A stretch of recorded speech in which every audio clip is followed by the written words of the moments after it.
एक विशाल जंगल था। उसमें पशु पक्षी और जानवर रहते थे। इस जंगल में नाना प्रकार की वनस्पतियां थीं। जब वनस्पतियों में फूल आते तब यह जंगल सुगंधित हो उठता। फल भी बहुत आते। पक्षी फल फूल खाकर रहते थे।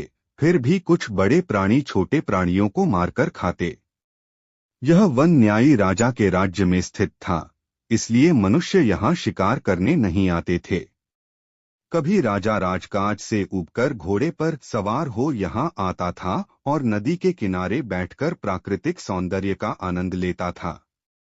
नदी का पानी बहता रहता, नदी की मछलियां, मेढक और कछुआ निर्भय होकर घूमते रहते। जंगल के बंदर एक वृक्ष से दूसरे पर उछलकूद करते रहते थे। मोर पंख फैलाकर जंगल में नाचते थे।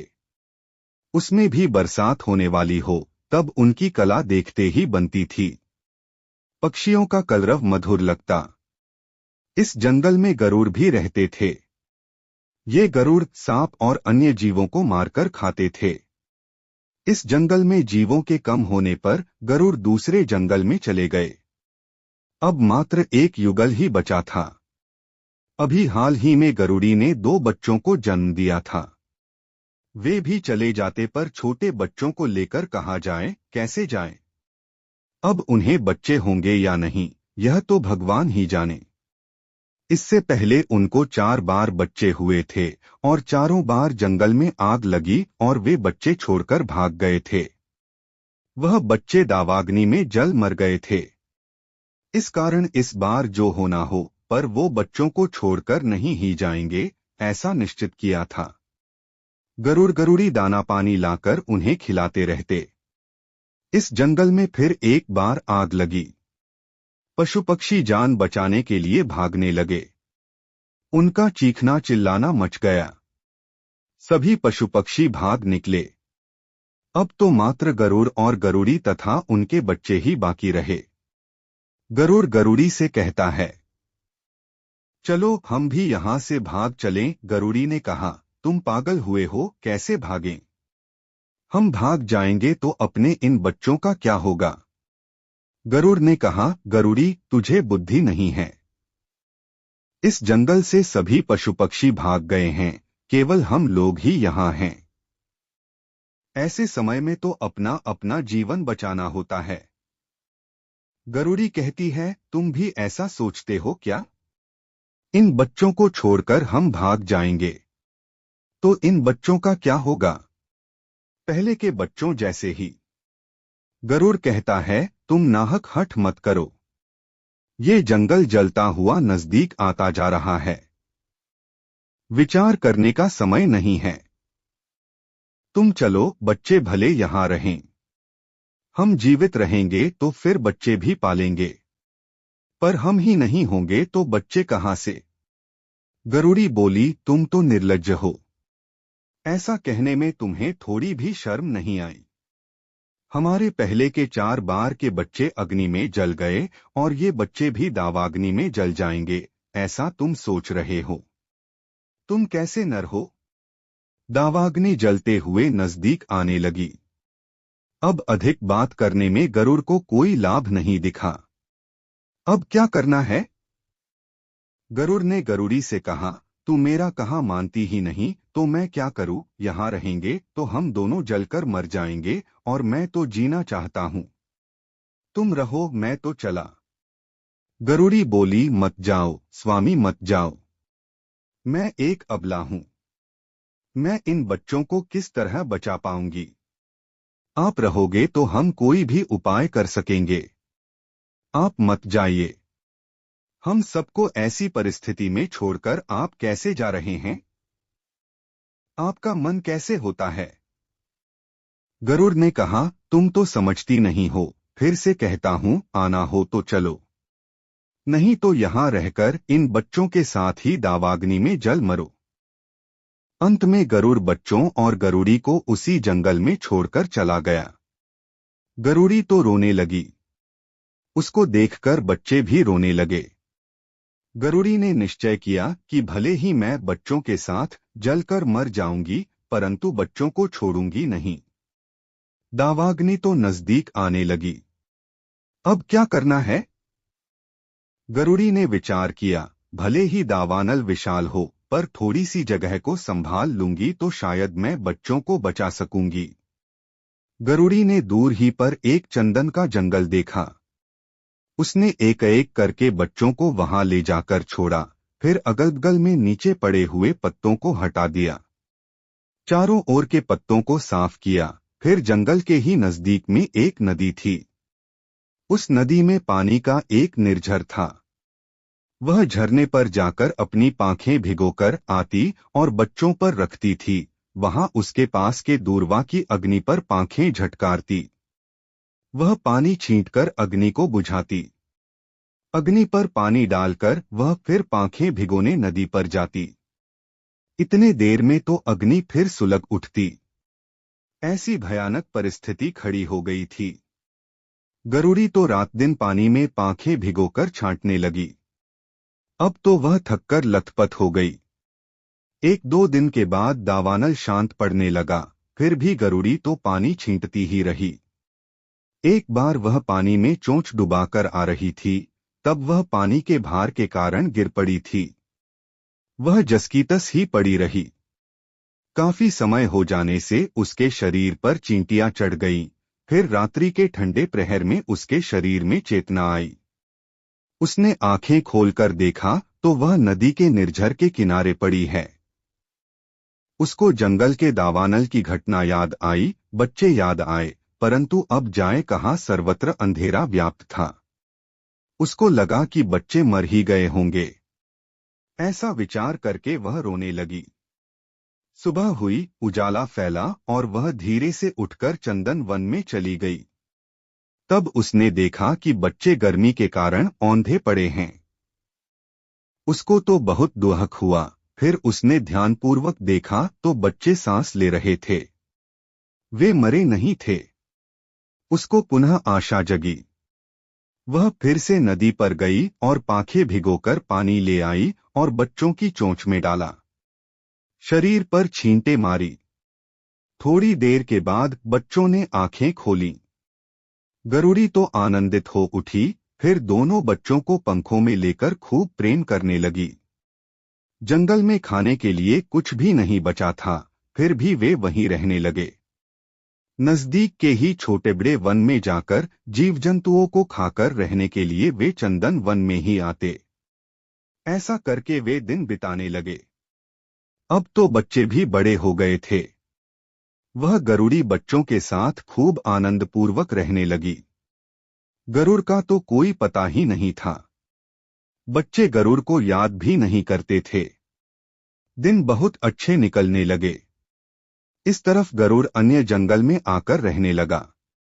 वहां दूसरे जंगल में रहते हुए गरुड़ ने सोचा, वहां दावानल वाले जंगल में पड़े गरुड़ी और बच्चे तो दावाग्नि में मर गए होंगे, तो वहां जाने का मेरा कोई काम नहीं है। अब तो मैं अकेला पड़ गया हूं। न तो मेरी पत्नी है, न ही बच्चे हैं, तो पूरी जिंदगी मैं अकेले कैसे व्यतीत करूंगा। इसकी अपेक्षा दूसरी पत्नी रख लूं तो और अच्छा। ऐसा सोचकर उसने उसी जंगल में रहने वाली एक गरुड़ी से प्रेम स्थापित किया। वह भी उसी जंगल में रहने लगा। वहां भी एक घटना घटी। वह जिस गरुड़ी से प्रेम कर रहा था, उस गरुड़ी का पति आया। वह गरुड़ गरुड़ी के प्रेम के विषय में जाना और वह इस गरुड़ को चोंच मार मार कर परेशान करने लगा। एक बार वह गरुड़ और उसके संबंधी गरुड़ों ने इस गरुड़ को दूसरे जंगल में चरने के बहाने ले गए। वहां 4-5 गरुड़ों ने इस गरुड़ को चोंच मार मार कर बेहोश कर दिया। वह मर गया है, ऐसा समझकर वे गरुड़ वापस जंगल में आ गए। इसकी खोज खबर लेने वह गरुड़ी नहीं आई। वह क्यों आएगी, अब तो उसका पति आ गया था। गरुड़ पूरे दिन अर्धमृत हालत में पड़ा रहा। रात बीत गई। दूसरे दिन उसने आंखें खोलीं। उसको बहुत दुख हुआ, पर क्या करता। यह उसके कर्म का फल था। फिर वह धीरे से उठा और नदी पर गया। पानी पिया और नजदीक में ही स्थित एक चंदन के वृक्ष पर जाकर बैठा। 2-3 दिन वहीं रहा, फिर उसे थोड़ा आराम लगा।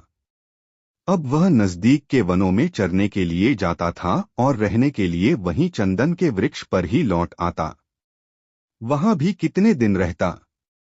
अब उसके मन में आया कि मेरी असली पत्नी गरुड़ी और बच्चे जीवित हैं या मर गए, इसका पता तो लगाऊं। ऐसा विचार करके वह जिस जंगल से भाग कर गया था, उस जंगल में वापस आया। वहां देखा तो उसको कोई नहीं दिखा। उसे लगा कि सचमुच ही मेरी पत्नी और बच्चे दावानल में जलकर मर गए।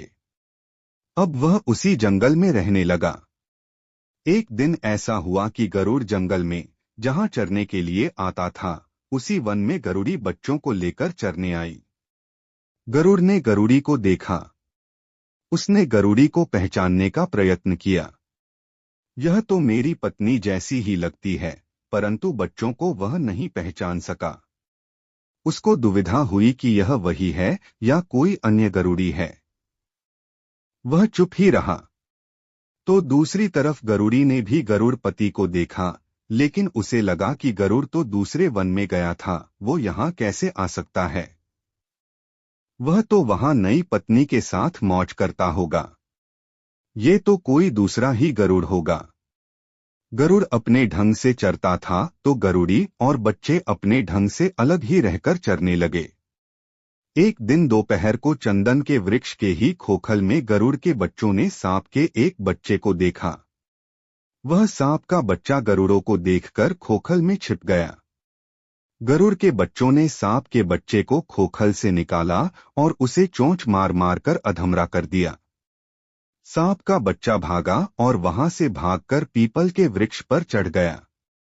पीपल के वृक्ष पर ही गरुड़ बैठा था। गरुड़ ने सांप को देखा और उसने चोंच मारकर उसे मार डाला। इतनी देर में गरुड़ के बच्चे सांप को खोजते हुए वहां आए। बच्चों से गरुड़ ने कहा, यह हमारा शिकार है, हमें दे दीजिए। गरुड़ ने बच्चों से कहा, इस शिकार को मैं कैसे वापस दे दूं, इसको तो मैंने पकड़ा और मारा है। बच्चे बोले, परंतु शिकार तो हमने खोजा था। यह हमारे पास से भागकर यहाँ आया है, इसलिए यह शिकार तो हमारा ही कहलाएगा, तो हमें दे दीजिए। गरुड़ बोला, नहीं दूंगा, यह मेरा शिकार है। बच्चे बोले, ऐसा नहीं चलेगा, यह हमारा शिकार है, हमें दे दो।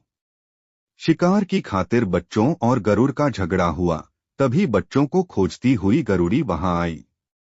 गरुड़ी ने गरुड़ से कहा, इस शिकार को इन बच्चों ने खोजा है, इसलिए इस शिकार को बच्चों को दे दो। गरुड़ ने कहा, परंतु इस शिकार को मैंने पकड़ा है तो उन्हें कैसे दे दूं? गरुड़ी ने कहा, पर तुम तो नर हो और ये बच्चे हैं, तुम्हें समझना चाहिए। यदि हम बुजुर्ग ही न समझें तो कैसे चलेगा? गरुड़ ने कहा, मैं नहीं देने वाला। तुम्हें जो करना हो सो करो, पर मैं तो इस शिकार को नहीं दूंगा। गरुड़ी ने कहा, हाय रे, तुम्हें क्या कहना। एक तो बच्चों का पिता गरुड़ इन बच्चों को छोड़कर भाग गया और दूसरी तरफ तुम इनका शिकार नहीं देते। तुम सभी नर एक जैसे ही होते हो। गरुड़ ने पूछा, इनके पिताजी इन्हें छोड़कर कहाँ गए? गरुड़ी ने पूरी बात कह सुनाई। गरुड़ ये बात जानकर बहुत खुश हुआ। उसके मन में आया, ये तो मरे ही बच्चे हैं और गरुड़ी मेरी पत्नी है। मैं समझता था वह सब मिथ्या निकला। वे सब दावानल में मरे नहीं, जीवित ही हैं। फिर गरुड़ ने कहा, तुम्हारा पति तो मैं ही हूं। गरुड़ी कहती है, मेरे पति तुम नहीं, तुम तो अलग ही दिखते हो। गरुड़ गरुड़ी की बातें चल रही थीं, तब बच्चे शिकार लेकर भाग गए। फिर गरुड़ ने अपनी सब बातें गरुड़ी को कह सुनाई। उसको सुनकर गरुड़ी बोली, भले पहले के तुम मेरे पति होगे, पर अभी मेरे पति नहीं रहे। यदि तुम मेरे पति ही होते तो दावानल में हमें छोड़कर नहीं भागे होते। तुम मेरे पति नहीं और इन बच्चों के पिताजी भी नहीं। तुम्हारे और हमारे बीच कोई रिश्ता नहीं है। फिर गरुड़ी बच्चों को लेकर वहां से निकल गई और चंदन वन में आ गई। गरुड़ वहां से आकर उनके पास ही थोड़ी दूरी पर रात को रहा। सुबह फिर वह गरुड़ी के पास गया। बच्चे इधर उधर चरते हुए खेल रहे थे। वो बच्चों के पास जाकर लाड प्यार करने लगा। बच्चे गरुड़ को देखकर दूर भागने लगे। गरुड़ी ने कहा, तुम्हें यहां आने की जरूरत नहीं है। तुम मेरे पति नहीं हो। गरुड़ ने कहा, मैं ही तेरा पति हूं, तू क्यों नहीं समझती। गरुड़ वहां पास में जा जाकर गरुड़ी को फुसलाने लगा, लेकिन गरुड़ी उसको स्वीकारती नहीं थी। बाद में गरुड़ ने कहा, भले तुम मुझको स्वीकार न करो, अपने घर नहीं रखो, परंतु मेरे बच्चे तो दे दो। गरुड़ी गरुड़ की मांग सुनकर बहुत खींच गई। तुम्हारे बच्चे हैं। तुम्हारे बच्चे होते तो तुम उन्हें छोड़कर भाग नहीं गए होते। उन्हें किस तरह से बचाया है वह मुझको ही पता है। सूर्यचंद्र उसके साक्षी हैं। गरुड़ ने कहा, तुम चाहे जो करो, परंतु मेरे बच्चों को मुझे सौंप दो। गरुड़ी उसको बच्चे नहीं देती हैं। गरुड़ बोला, तुम मुझे मेरे बच्चों को नहीं दोगी तो मैं राजा के पास न्याय के लिए जाऊंगा। गरुड़ी ने कहा, तुम चाहे जिस राजा के पास जाओ और चाहे जो करो, परंतु मैं तो बच्चों को नहीं दूंगी तो नहीं ही दूंगी। फिर तो गरुड़ राजा की नगरी में जाकर न्यायी राजा से मिला और पत्नी और बच्चों से जुड़ी सभी बातें कह सुनाई। न्यायी राजा ने कहा, गरुड़, तुम कल गरुड़ी और बच्चों को लेकर दरबार में आना। गरुड़ फिर से चंदनवन में आया और गरुड़ी से बोला, तुझको कल बच्चों के साथ न्यायी राजा ने दरबार में बुलाया है। गरुड़ी बोली, कोई बात नहीं, मैं कल बच्चों को लेकर दरबार में आऊंगी। राजा के आदेश का अनादर नहीं करते हैं। गरुड़ी ने माना कि यदि इतनी तकलीफें उठाकर बच्चों को दावानल से बचाया है और छोटे से बड़ा किया है, ये सब बातें राजा को कह सुनाऊंगी तो राजा बच्चों को गरुड़ को नहीं देंगे, लेकिन बदले में उसको दंड ही देंगे। दूसरे दिन गरुड़ी बच्चों को लेकर न्यायी राजा के दरबार में गई। गरुड़ भी आया और दरबार लगा। राजा ने न्याय का काम आरंभ किया। राजा ने कहा, गरुड़ी, ये गरुड़ तेरा पति है। गरुड़ी ने कहा, मुझको पूरा विश्वास तो नहीं है, पर उसकी बात से लगता है कि वह मेरा पति होगा। राजा ने कहा, और ये बच्चे तुम्हारे हैं? गरुड़ी बोली, हाँ महाराज, ये बच्चे मेरे ही हैं। राजा ने गरुड़ से पूछा, तुम्हारे गृह संसार में ऐसा क्यों हुआ? गरुड़ ने कहा, महाराज, मैं बाहर के अन्य जंगल में चरने के लिए गया था, तब जंगल में दावानल लगा था। मुझको लगा कि वहां ठहरी पत्नी गरुड़ी और बच्चे अग्नि में जलकर मर गए होंगे, इसलिए मैं वहीं दूसरे जंगल में ही रुक गया था। फिर न्यायी राजा ने गरुड़ी से पूछा, क्या गरुड़ ठीक कह रहा है? यह बात सच है? गरुड़ी बोली, महाराज, गरुड़ झूठ बोल रहा है। दरअसल सच बात तो और ही है। गरुड़ी ने जंगल में दावाग्नि लगी, तब से बात शुरू करके बच्चों पर से झगड़े होने और बच्चों की गरुड़ की मांग तक की बात राजा को कह सुनाई। गरुड़ी की बात सुनकर राजा ने सिर हिलाया। राजा ने कहा, गरुड़, अब तुम गरुड़ी को साथ रखोगे?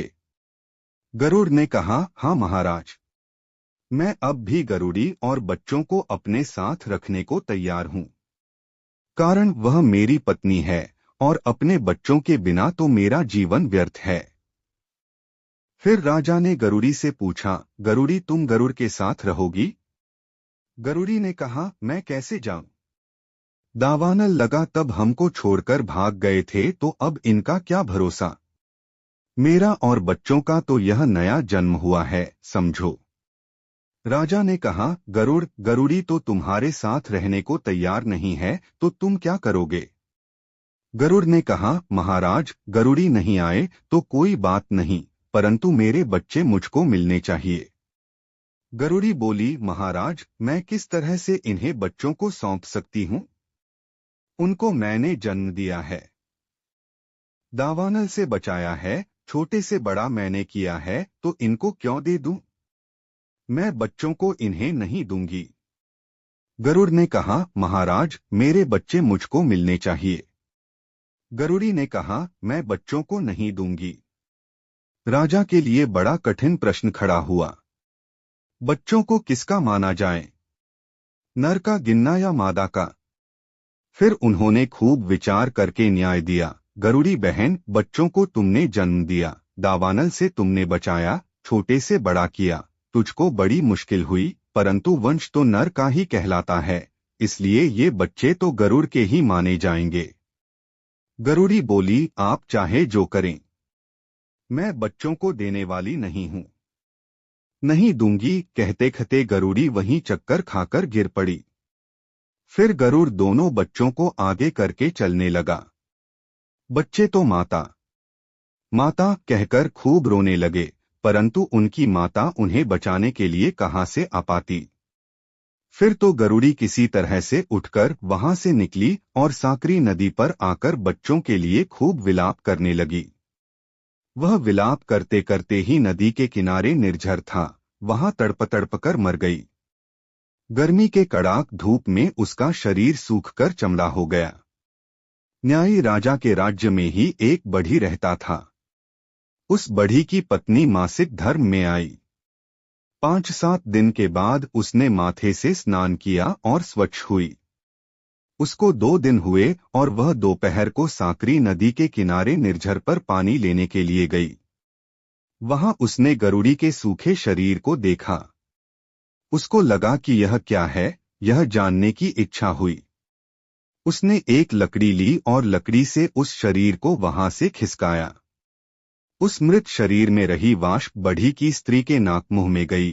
फिर उसने घड़ा मांजा और पानी भरकर घर आई। कई दिन बीतने पर बढ़ी की स्त्री को गर्भ ठहरा। 9 मास और 9 दिन पूरे होने पर बढ़ी की पत्नी ने बालिका को जन्म दिया। अब बढ़ी की लड़की बड़ी होने लगी।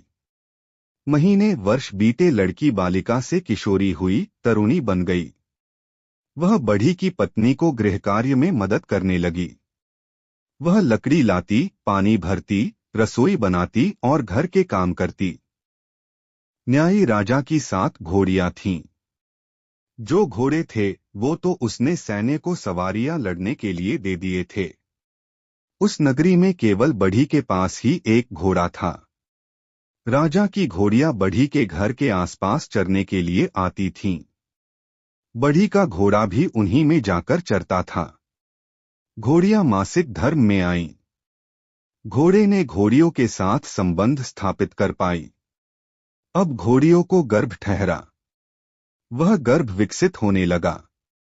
गर्भ का पूर्ण विकास हुआ और घोड़ियों ने बछेड़ों को जन्म दिया। राजा ने जाना कि घोड़ियों ने बछेड़ों को जन्म दिया है तो वह बहुत खुश हुआ। एक दिन बढ़ी के बाड़े में घोड़ियां बछेड़ों के साथ चर रही थीं।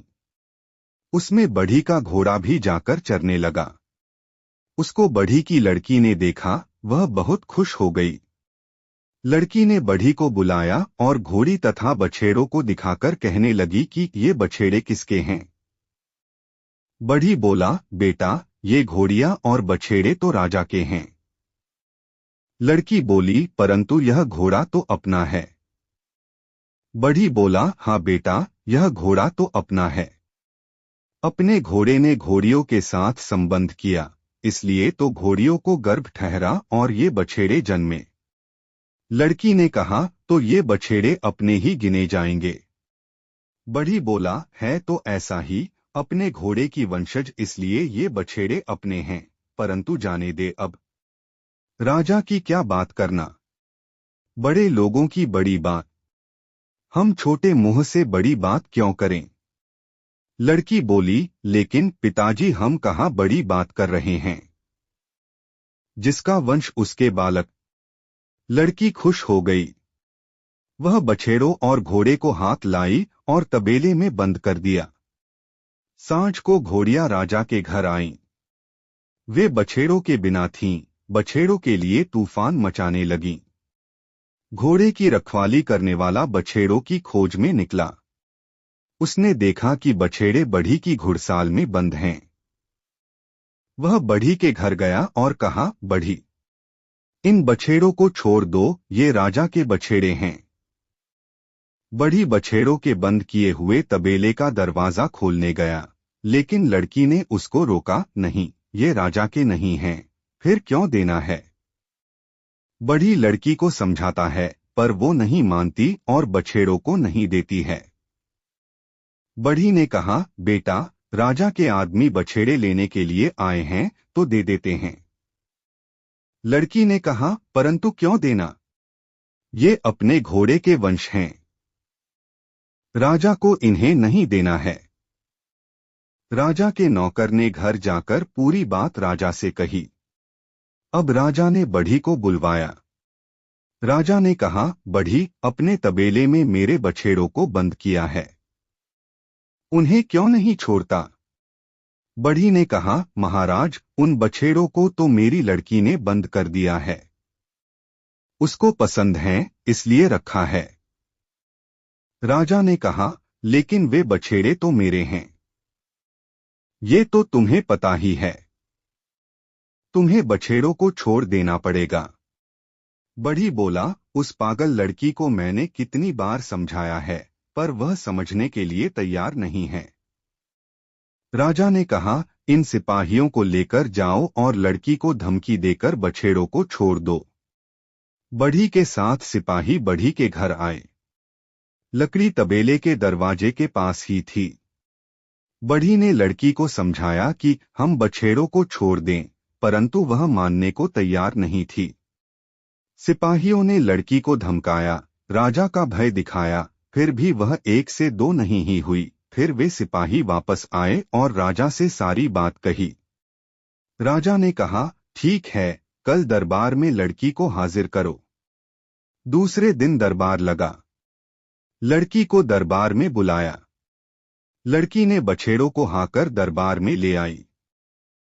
बछेड़ों को बाहर बांध दिया, वह सभा में जा बैठी। राजा ने कहा, पगली लड़की तू ही है। लड़की बोली, महाराज, आप कैसे कह सकते हैं कि मैं पागल हूं। राजा ने कहा, पागल नहीं तो क्या चतुर कहूं, राजा के बछेड़ों को अपने घर बांध रखा है, उन्हें लेने आए तो भी न दिया। लड़की ने कहा, बछेड़े मुझको अच्छे लगे, पसंद आए और मैंने बांध रखा, उसमें क्या हो गया। राजा ने कहा, लेकिन बछेड़े तो मेरे थे, तुझको नहीं मालूम। लड़की ने कहा, महाराज, आप यह क्या कह रहे हैं। ये बछेड़े तो हमारे हैं, इसलिए तो मैंने अपने तबेले में बांध रखा था। अब राजा को लड़की पर क्रोध आया। राजा ने कहा, लड़की, तेरा मगज तो ठीक है ना, बछेड़े मेरे हैं और तू मेरे साथ कैसी बात कर रही है। लड़की बोली, महाराज, मैं सच बात कर रही हूं, ये बछेड़े हमारे हैं। राजा ने कहा, लड़की, तू तो बिल्कुल पागल निकली, इन बछेड़ों को मेरी घोड़ियों ने जन्म दिया है तो तेरे बछेड़े कैसे हुए। लड़की ने कहा, महाराज, भले आपकी घोड़ियों ने जन्म दिया होगा पर वंश तो हमारा है न। हमारे घोड़े द्वारा इन घोड़ियों ने गर्भ धारण किया था, इसलिए वंश तो हमारा और वंश हमारा, मतलब बछेड़े भी हमारे हुए। राजा ने कहा, लड़की, तू क्या कह रही है। संसार में ऐसा कहीं होता है, घोड़ी के साथ जो घोड़ा संबंध स्थापित करे, उससे घोड़ा के मालिक के बछेड़े हो जाएंगे। लड़की ने कहा, वाह रे, न्यायी राजा, आपका अभिनंदन। आपका न्याय भी कदम कदम पर बदलता है, कभी कैसा न्याय कभी कैसा। इस तरह के न्याय का पशु पक्षियों को पता होता तो वे यहां नहीं रहते। राजा ने कहा, लड़की, तुझको क्या हुआ, तुझे कहाँ अन्याय हुआ है। लड़की बोली, महाराज, याद कीजिए, आज से 15 वर्ष पहले की बात है। यहाँ राज दरबार में बच्चे नर के या मादा के ऐसा ही झगड़ा लेकर गरुड़ी आपके पास न्याय लेने आए थे। उन्हें आपने क्या न्याय दिया था। राजा याद करने लगे और उन्हें सहसा याद आ गया। लड़की ने कहा, महाराज, उस गरुड़ी ने अपने बच्चों को कैसे बड़ा किया होगा, यह तो वही जाने। दावानल लगा था, तब गरुड़ बच्चों को बचाने के बदले उन्हें वहीं छोड़कर भाग गया था, फिर बच्चे मेरे हैं कहकर गरुड़ी से मांगा, परंतु गरुड़ी ने बच्चे नहीं दिए। उन बच्चों को लेने के लिए वह गरुड़ आपके पास न्याय मांगने आया। उनकी बातें सुनकर आपने न्याय किया कि वंश नर का कहलाता है, इसलिए बच्चे गरुड़ के हैं। आपने बच्चों को गरुड़ को सौंप दिया। बेचारी गरुड़ी की क्या हालत हुई। वह तो बच्चों के बिना तड़प तड़प कर मर गई। राजा को गरुड़ी की सब बातें याद आ गईं, इसलिए वह शांत ही रहा। लड़की ने कहा, महाराज सच बात है न? राजा बोला, हाँ बेटी तेरी बात सच है। लड़की ने कहा, महाराज अब बोलिए ये बछेड़े किसके हैं? हमारे ही हैं न, हमारे घोड़े के वंश हैं, इसलिए हमारे ही कहलाएंगे। राजा बोले, हाँ ऐसा ही है। लड़की राजा के दरबार से निकली और बछेड़ों को खदेड़कर वापस अपने घर ले गई। राजा लड़की और बछेड़ों को देखता ही रहा गया। राजा विचार करने लगा, लड़की बहुत होशियार निकली, मुझे पराजित करके न्याय प्राप्त कर लिया। कुछ दिन बीते और राजा ने सिपाहियों को भेजकर बढ़ी को बुलवाया। राजा ने बढ़ी से कहा, बढ़ी मुझको एक मंदिर बनवाना है। बढ़ी बोला, हाँ महाराज हम बना देंगे। राजा बोला, हम सब जिस तरह से मंदिर बनाते हैं उस तरह से यह मंदिर नहीं बनाना है। बढ़ी, इस मंदिर का पहले सोने का कलश रखना है, फिर मंदिर का स्तंभ खड़ा करना है। बढ़ी तो राजा की बात सुनकर चुप ही हो गया। बढ़ी राजदरबार से घर आया। उसने कामधाम छोड़ दिया। वह विचारों में ही खोया रहता। बढ़ी की पत्नी ने उसको कहा, स्वामी तुम्हें क्या हो गया है? बढ़ी ने कहा, कुछ नहीं, मैं तो अच्छा ही हूं। लड़की भी बढ़ी से पूछने लगी, लेकिन बढ़ी कुछ नहीं बोला। वह खाना खाने के लिए बुलाने पर भी खाने नहीं आता। उसको चिंता होने लगी, क्या करना है? बढ़ी की पत्नी और लड़की उससे कहती, जो बात हो उसे हमसे कहिए तो सही, उसका कोई उपाय निकलेगा। फिर एक दिन बढ़ी ने पत्नी और लड़की से राजदरबार में राजा की कही मंदिर बनाने की बात कह सुनाई। उस बात को सुनकर बढ़ी की पत्नी को भी चिंता होने लगी, लेकिन बढ़ी की लड़की तो आनंदित हो गई। लड़की ने बढ़ी से कहा, पिताजी आप क्यों चिंता कर रहे हैं? उसका हल तो हम निकालेंगे, चिंता करना छोड़ दीजिए। फिर भी बढ़ी और उसकी पत्नी तो चिंता में ही रहने लगे। दूसरे दिन लड़की ने ओढ़नी ओढ़कर राजा के दरबार की ओर चली। उसने राजा के महल में आकर राजा को नमस्कार किया। राजा ने लड़की को देखा। अब राजा ने लड़की से पूछा, लड़की तू किस लिए आई है? लड़की ने कहा, महाराज घर में खाने के लिए कुछ भी नहीं है, इसलिए मजूरी लेने आई हूं। आपका मंदिर बनाना है, उसमें से वह मजूरी काट लीजिएगा। राजा ने कहा, कोई बात नहीं, तू मजूरी में क्या लेगी? पैसा दूं या अनाज दलहन क्या दूं? लड़की ने कहा, महाराज अनाज ही दे दीजिए। राजा बोला, अनाज में क्या लोगी? कोदो, सावा, धान, ज्वार, बाजरा क्या लेगी?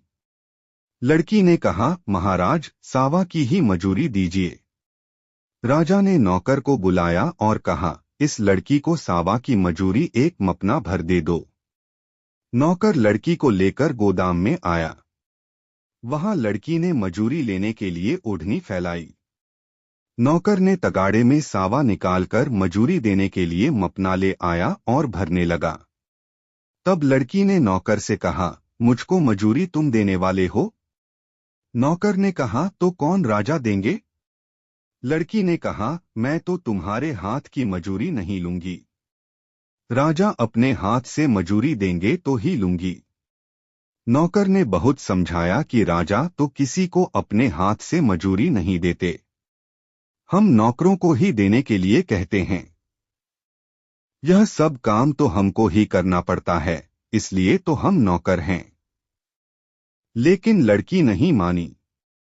उसने तो हठ ही पकड़ लिया कि तुम चाहे जो करो सो, पर मैं तो राजा के हाथ से दी हुई मजूरी ही लेने वाली हूँ। फिर नौकर जाकर राजा से बात करता है कि लड़की मेरे हाथ से मजूरी नहीं ले रही है, वो तो आपके हाथ से ही मजूरी लेने को कहती है। राजा ने कहा, ठीक है, उसे मेरे हाथ से मजूरी चाहिए तो मैं उसको मजूरी दूंगा। फिर राजा आया और सावा से मपना भरकर लड़की की ओढ़नी में खाली करने गया। लड़की ने तभी बीच में हाथ करके मजदूरी देने से रोका। फिर बोली, महाराज, मपने में ठीक ऊपर तक सावा नहीं भरा है। राजा ने मपना खाली करके फिर से भरा और ओढ़नी में खाली करने को तैयार हुआ। तब फिर लड़की ने हाथ से रोका और बोली, महाराज, मपना ऊपर तक ठीक से भर गया है, परंतु अब भरने की पद्धति बदलनी पड़ेगी। राजा ने पूछा, कैसी पद्धति? लड़की ने कहा, महाराज, पहले मपने का ऊपरी भाग भरना चाहिए, फिर मपने में अनाज भरना चाहिए। ऐसा काम नौकर से नहीं होता, इसलिए तो मुझे आपको बुलाना पड़ा है। राजा ने कहा, तेरा बाप ऐसा करता है।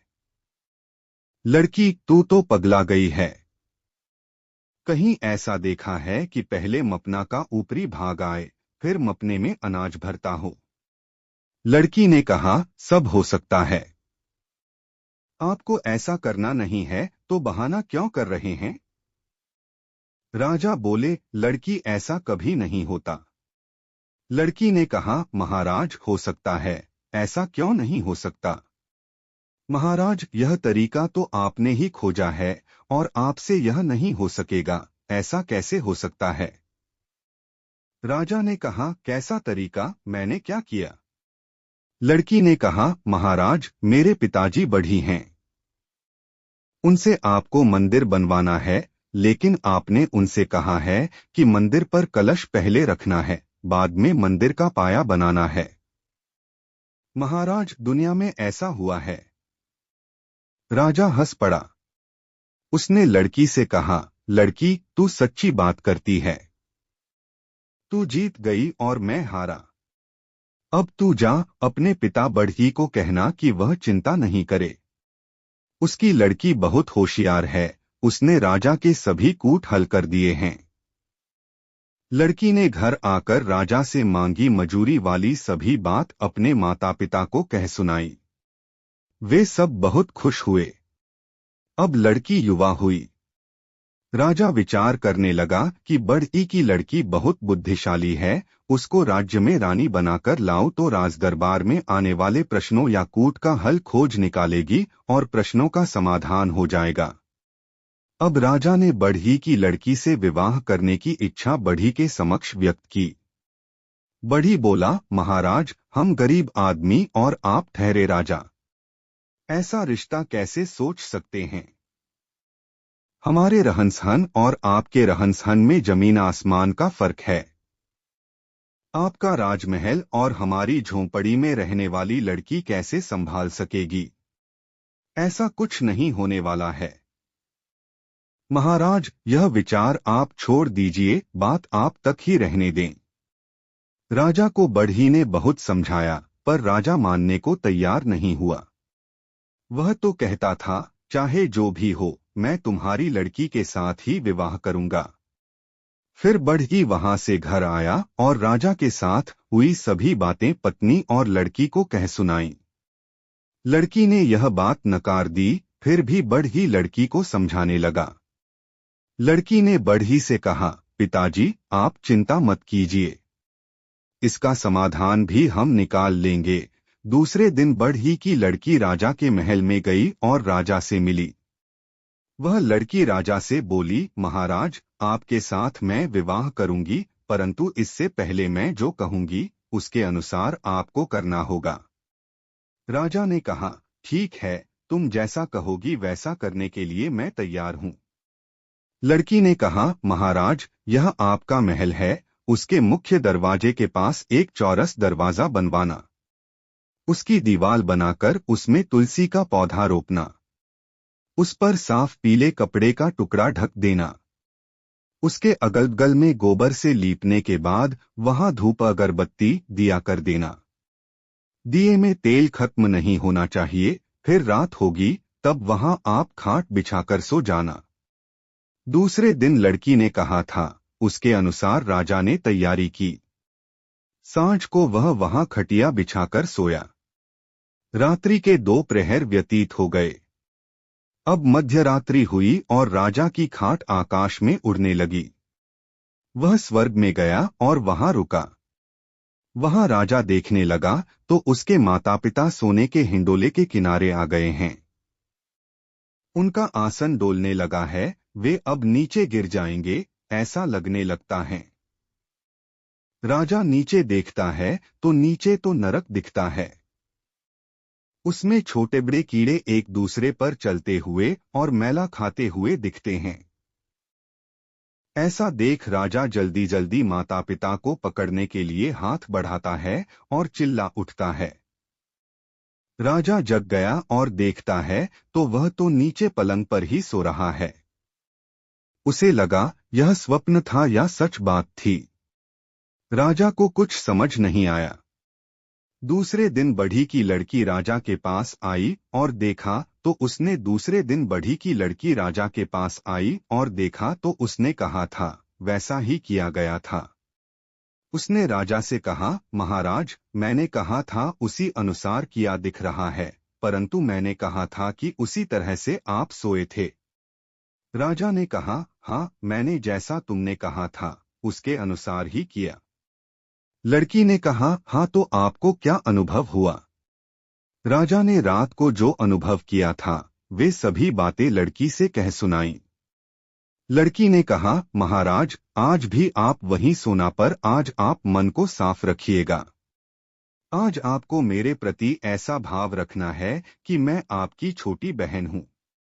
राजा ने कहा, ठीक है, आज मैं ऐसी भावना रखकर सोऊंगा। दूसरे दिन रात हुई, राजा पलंग पर सोया। रात्रि के 2 प्रहर बीते, मध्यरात्रि हुई और राजा की खाट आकाश में उड़ने लगी और वह स्वर्ग गया। वहां रुका। वहां राजा देखता है तो उसके माता पिता सोने के झूले पर झूल रहे हैं। वे पान खाते दिखे। वहां वे बहुत आनंद में हैं। उनके अगल बगल में फूल ही फूल दिखते हैं।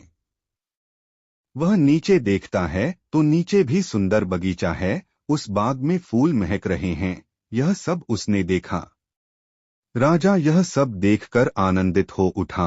फिर वह जाग गया और देखता है कि उसकी खाट तो नीचे जमीन पर महल के आंगन में ही है। आज तो राजा बहुत खुश है। सुबह लड़की राजा के महल में आई और राजा से रात्रि को क्या अनुभव हुआ उस विषय में पूछने लगी। रात में जो अनुभव हुआ वह सभी अनुभव राजा ने लड़की से कह सुनाया। इसे सुनकर लड़की ने राजा को कहा, महाराज, पहली रात को आप मेरे प्रति पत्नी का भाव रखे थे।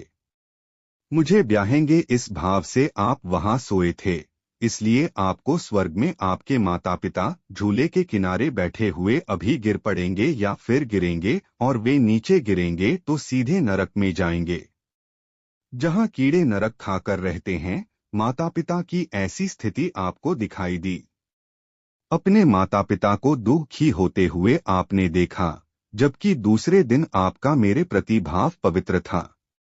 आपने अपने मन में मुझको बहन मान लिया और बहन का भाव पवित्र भाव होता है, इसलिए मन में कोई खराब विचार नहीं आया और इसी कारण दूसरे दिन रात को आपके माता पिता स्वर्ग में झूले पर बैठे झूलते हुए और पानमसाला का मुखवास करते आनंदित मुद्रा में दिखाई दिए। उनको बगीचे में फूलों की सुगंध भी मिलती है, ऐसा लगा। इस तरह वो सुखी दिखे। महाराज, इस प्रकार के पवित्र भाव के कारण आपको यह सुखद अनुभव हुआ। इसीलिए हे महाराज, आप मेरे साथ विवाह नहीं करेंगे। यदि करेंगे तो आपके माता पिता दुखी होंगे। राजा ने लड़की की बात मान ली। बढ़ी की लड़की अपनी ही छोटी बहन है, ऐसा पवित्र भाव रखा। फिर बढ़ी की लड़की को बढ़ी और बढ़ी की पत्नी को उन्होंने अपने ही माता पिता हैं इस भाव से उनको राजमहल में बुलाकर साथ में रखा और फिर खा पीकर प्रजा का, लोक का कल्याण करने लगा।